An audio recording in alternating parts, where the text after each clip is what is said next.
Konsep sunnatullah. Sunnatullah bermaksud sistem dan peraturan yang ditetapkan oleh Allah SWT terhadap semua makhluk dan tiada siapa yang boleh menghalang atau mengubah ketetapan tersebut. Kesan memahami sunnatullah: merancang strategi dengan teliti dalam setiap tindakan, menerima ketetapan Allah SWT dengan bersikap positif, membentuk jati diri dan semangat jihad yang tinggi. Pengajaran ayat: kita hendaklah meyakini bahawa Allah SWT telah mengatur kehidupan manusia bersesuaian dengan peraturan dan ketetapan. Kita hendaklah menjadi pengembara di muka bumi supaya dapat mengetahui dan menyelidiki sunnatullah. Kita hendaklah menjaga keimanan agar beroleh kedudukan yang tinggi di sisi Allah SWT.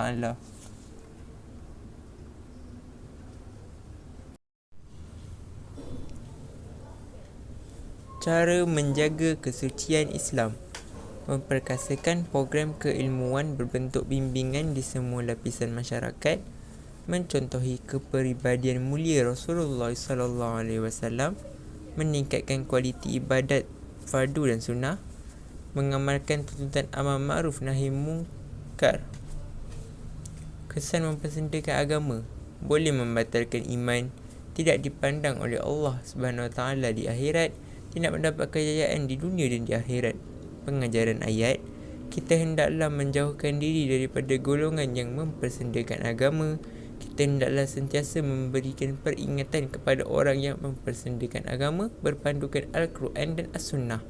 Kita hendaklah menyedari perbuatan mempersendakan agama akan diazab oleh Allah SWT. Kita hendaklah mempertahankan kesucian Islam dengan pendekatan yang terbaik. Perkara yang membatalkan iman: iktikad, perkataan, perbuatan. Syarat-syarat terbatal iman: mengetahui perkara yang dilakukan membawa diri kepada kufur, melakukan sesuatu perkara dengan sengaja dan pilihan sendiri tanpa sebarang paksaan, melakukan perkara yang jelas membawa diri kepada kufur. Kesan melakukan perkara yang membatalkan iman: rosak segala amalan soleh dan ibadah yang dilakukan, diharamkan memasuki syurga, sebaliknya akan kekal di dalam neraka, hilang hak terhadap harta pusaka yang ditinggalkan oleh keluarga Muslim. Cara menjauhkan perkara yang membatalkan iman: ilmu, mendalami ilmu akidah Islam, bersahabat dengan orang soleh, amal, melakukan amalan soleh yang menguatkan iman, kaji, memastikan sesuatu amalan berdasarkan Al-Quran dan As-Sunnah, doa, berdoa dan memohon petunjuk Allah, taubat, sentiasa beristighfar dan memohon keampunan daripada Allah. Perbezaan haji dan umrah: pada segi waktu, haji pada bulan haji sahaja, manakala umrah pada bila-bila masa. Dari segi rukun, haji wajib wukuf, umrah tiada wukuf. Perkara wajib: haji wajib bermalam di Muzdalifah, wajib bermalam di Mina. Umrah tiada bermalam di Muzdalifah, tiada bermalam di Mina. Keunggulan tokoh empat mazhab: untuk Imam Malik, nama penuh Imam Malik ialah Malik bin Anas al-Madani. Kepribadian: mencintai Rasulullah sehingga tidak sanggup menunggang kuda dalam kota Madinah kerana menghormati jasad Rasulullah yang dimakamkan di sana. Menghormati dan mencintai ilmu dengan berpegang teguh pada prinsip murid mencari guru. Memuliakan majlis mengajian hadis Rasulullah SAW dengan memakai pakaian yang bersih dan wangi-wangian. Sanggup berkorban harta demi menuntut ilmu. Al-Imam Asy-Syafi'i, nama penuh Muhammad bin Idris Asy-Syafi'i. Kepribadian: sanggup tinggal bersama-sama dengan kaum Arab Badui demi menguasai bahasa Arab, kesusastraan dan kebudayaan Arab. Sanggup bermusafir jauh demi kecintaannya terhadap ilmu, berani menegakkan kebenaran ketika difitnah oleh puak Syiah, sangat pemurah kepada fakir miskin walau hidupnya sederhana, tinggi sifat warak dan kuat beribadah. Antara sumbangan tokoh Al-Imam Malik: menghasilkan karya kitab Al-Muwatta, mengesahkan mazhab berdasarkan amalan penduduk Madinah, qiyas, masalihul marsalah. Sumbangan Al-Imam Syafi'i pula adalah hasil karya Dia mengasaskan mazhab berdasarkan ijma', qiyas, istidlal. Iktibar daripada golongan tokoh, kita hendaklah menghormati perbezaan pandangan antara mazhab supaya masyarakat hidup harmoni. Kita hendaklah mengamalkan ilmu yang dipelajari supaya hidup diberkati Allah. Kita hendaklah menyebarkan ilmu dan kepakaran yang dimiliki agar dapat memberi manfaat kepada manusia sejagat. Kita hendaklah mencontohi kegigihan dan kesabaran tokoh empat mazhab untuk sebagai bukti cinta terhadap ilmu. Adab terhadap orang sakit. Dari segi ibadah, mendoakan kesihatan mereka, membantu mereka yang ingin melakukan ibadah. Dari segi emosi, memberikan semangat dan motivasi agar mereka sabar dan reda, tidak melakukan sesuatu yang boleh mengganggu ketenteraman mereka dengan bunyi bising dan tempoh ziarah yang lama. Fizikal, memastikan tempat dan tubuh badan pesakit sentiasa bersih, menyediakan keperluan dan kemudahan asas untuk pesakit. Hikmah beradab kepada orang sakit, menggembirakan pesakit agar hatinya tenang dalam menempuh ujian Allah SWT, mengeratkan ukhuwah sesama anggota masyarakat agar hidup diberkati Allah, melahirkan keinsafan kerana diberikan kesihatan setelah melihat penderitaan pesakit. Maksud wasatiyah ialah pendekatan yang sederhana, seimbang, adil dan cemerlang dalam setiap tindakan. Kecemerlangan bermaksud pendekatan yang terbaik dalam melakukan kebaikan dan mencegah kemungkaran serta berkeyakinan teguh pada Allah SWT. Melakukan kebaikan seperti memakmur bumi, mencegah diri daripada melakukan kezaliman, menggunakan kekayaan dunia untuk mendapatkan keridaan Allah. Hikmah melaksanakan prinsip wasatiyah. Syariat Islam dapat ditegakkan dengan menyempurnakan akhlak dan nilai-nilai murni. Pembangunan yang menyeluruh dan seimbang dapat diwujudkan kerana adanya kestabilan politik. Ekonomi masyarakat yang stabil dapat dijana kerana tiada berlaku pembaziran. Tahap pendidikan masyarakat dapat ditingkatkan mengikut keperluan negara.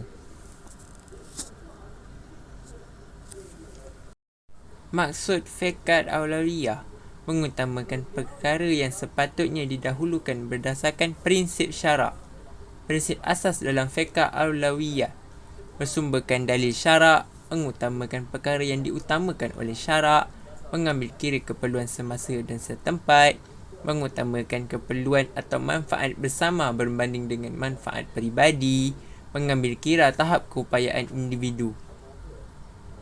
Kepentingan fiqh aulawiyat terhadap individu dan masyarakat, memastikan tindakan manusia terkawal dan sistematik, membuahkan hasil kerja yang berkualiti dan efektif, mengamalkan semua tuntutan Islam mengikut susunan yang tepat, mewujudkan kesejahteraan sosial dalam melestarikan pengurusan kehidupan, menyeimbangkan kehidupan masyarakat dalam pelaksanaan tuntutan syariat, mewujudkan masyarakat yang berjaya menguruskan sistem kehidupan yang cekap. Setiap orang ialah pemimpin. Pengajaran hadis. Kita hendaklah menyedari bahawa setiap individu berperanan sebagai pemimpin yang akan dipertanggungjawabkan di akhirat kelak. Kita hendaklah menjalankan tanggungjawab terhadap orang yang dipimpin dengan adilnya dan amanah. Kita hendaklah memelihara dan melindungi anggota keluarga agar selamat di dunia dan di akhirat. Kita hendaklah bertanggungjawab terhadap segala urusan keluarga dan rumah tangga agar kekal harmoni. Kita hendaklah sentiasa bersikap amanah dalam pekerjaan supaya rezeki diberkati. Kita hendaklah berbakti kepada ibu bapa semasa mereka hidup atau meninggal dunia kerana jasa mereka tidak terbalas. Kita hendaklah mencontohi sunnah Rasulullah dalam segala aspek kepemimpinan kerana baginda ialah contoh ikutan yang terbaik. 7 golongan yang mendapat naungan Allah. Pemimpin yang adil, pemuda yang hidupnya taat beribadat kepada Allah SWT, seseorang yang hatinya sentiasa mengingati masjid, 2 orang yang saling mengasihi kerana Allah, bertemu dan berpisah kerana Allah, seseorang yang membenci perbuatan maksiat kerana takut kepada Allah, seseorang yang menyembunyikan sedekahnya, seseorang yang mengingati Allah SWT sehingga menitiskan air matanya. Kita hendaklah berlaku adil dalam setiap tindakan kerana sikap tersebut merupakan suruhan Allah. Kita hendaklah memanfaatkan usia muda dengan mendekatkan diri kepada Allah. Kita hendaklah berusaha untuk mengemarkan masjid agar syiar Islam dapat ditegakkan. Kita hendaklah saling mengasihi supaya masyarakat hidup aman damai. Kita hendaklah menjauhi perbuatan maksiat agar selamat daripada kemurkaan Allah. Kita hendaklah berusaha memperbanyakkan sedekah kerana amalan tersebut dapat menyucikan hati dan jiwa. Kita hendaklah melazimi amalan zikrullah agar jiwa kita tenang. Maksud Ar-Raqib, nama Allah Subhanahu Wa Taala yang menunjukkan bahawa Allah Subhanahu Wa Taala Maha mengawasi semua perbuatan dan keadaan makhluk. Bukti Allah bersifat Ar-Raqib. Allah Maha mengawasi manusia dalam aspek kepatuhan kepada perintah dan larangannya. Allah sentiasa mengawasi manusia dalam aspek hubungan sesama manusia.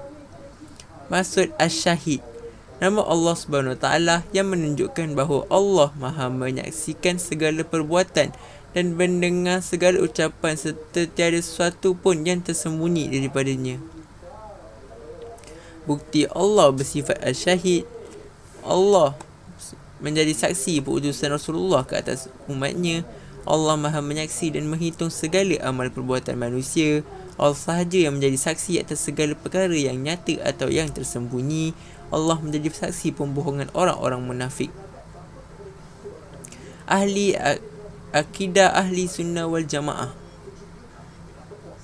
Maksud dia, kumpulan majoriti umat Islam yang memahami dan berpegang pada Al-Quran dan As-Sunnah menerusi para sahabat dan tabi'in serta tabi'in dalam prinsip akidah, syariah dan akhlak. Kepentingan ahli sunnah wal jamaah menjadi asas penerimaan sesuatu amalan, memelihara kesucian agama Islam, menjamin keamanan negara, mengelak umat Islam daripada terjebak dengan ajaran sesat, membersihkan akidah daripada sebarang bentuk kekeliruan, menghindarkan umat Islam daripada pandangan yang melampau, mendapat keredaan Allah Subhanahu Taala. Maksud perkahwinan, akad yang menghalalkan persetubuhan antara lelaki dengan perempuan menurut hukum syariah.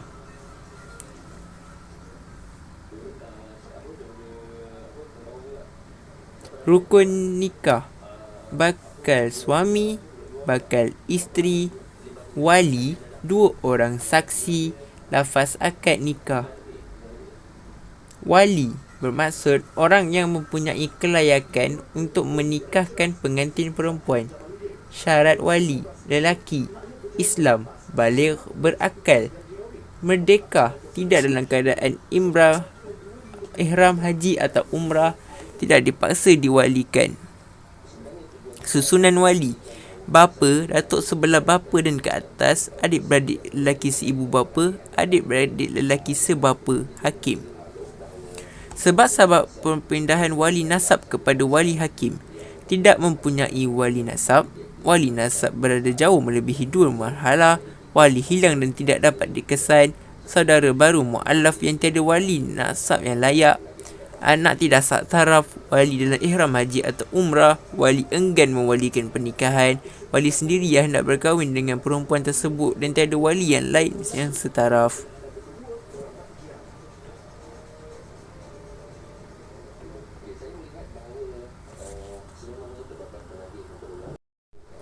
Isu-isu dalam perkahwinan.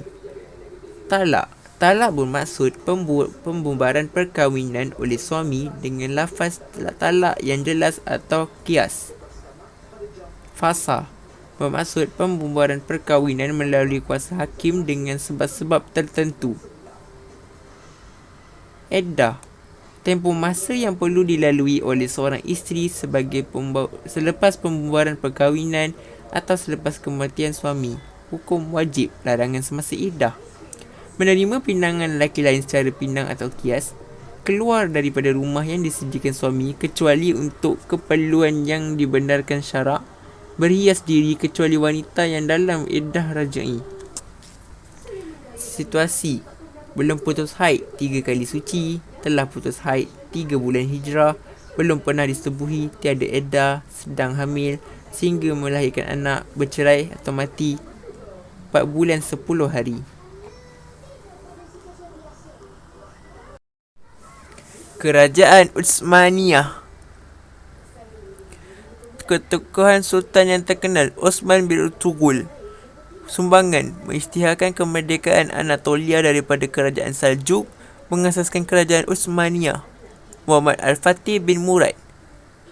Sumbangan membuka kota Konstantinopel pada tahun 857, menyatukan empayar di utara Balkan bagi mengelakkan serangan Hungari, mewakafkan Hagia Sophia sebagai masjid dan membina kompleks Al-Fatih. Faktor kegemilaan. Pentadbiran. Pemerintah berperanan dengan berkesan sebagai ketua tentera, ketua agama dan hakim tertinggi.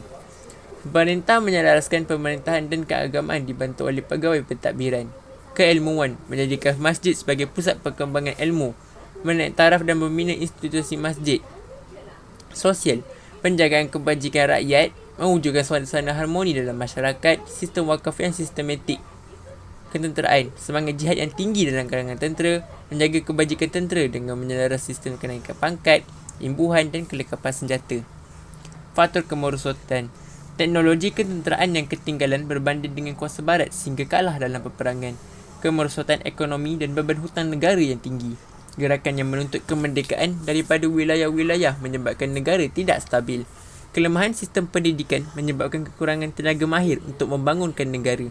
Persaingan politik dalam istana dan perebutan dalam kalangan putera-putera raja untuk mendapatkan kuasa.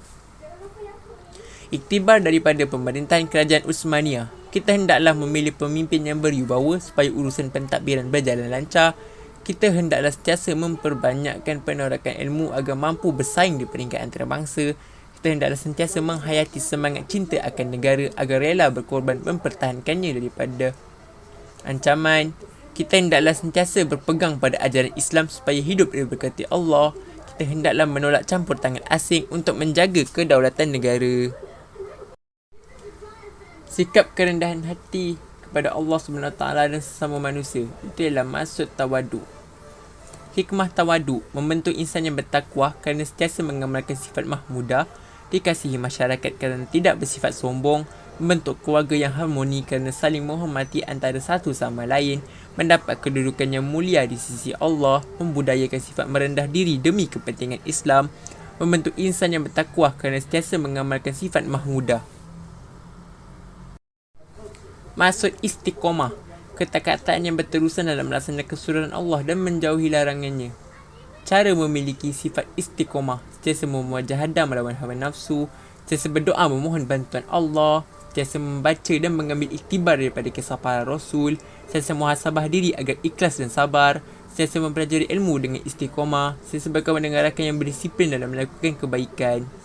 Hikmah istiqomah, menzahirkan individu yang berakhlak mulia kerana melaksanakan kebaikan secara berterusan, membentuk insan yang teguh pemberian dalam mempertahankan kebenaran, memperkukuh jati diri dengan sifat sabar dan tidak berputus asa untuk berjaya, memupuk sikap sanggup berkorban harta dan nyawa demi mempertahankan Islam, membangunkan ekonomi kerana komitmen semua pihak untuk memajukan negara, melahirkan sifat kebersamaan dalam masyarakat kerana sentiasa menjaga kepentingan bersama.